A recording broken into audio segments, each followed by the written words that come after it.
It was a family trip with some of my cousins. 5 yung pinsan ko magkakapatid. Isang babae tapos the rest lalaki na.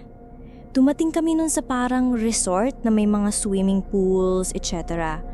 Yung bunso nila na nasa 4 years old pa that time, umiiyak siya kasi may hawak daw ng hawak sa kamay niya.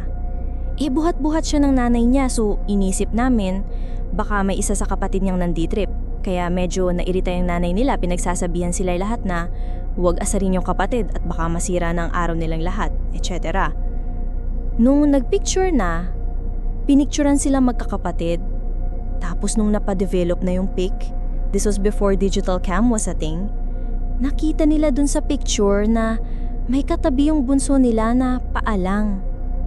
Nakatayo lang sila lahat sa pic tapos parang may tumabi sa kanila na paalang yung kita. Actually parang nakadress na mahaba tapos nakikita mo may black piece of cloth sa taas ng paa. Parang dress na black tapos wala na sa taas. Ayun, doon namin na-realize na yung pala yung humahawak sa pinsan ko.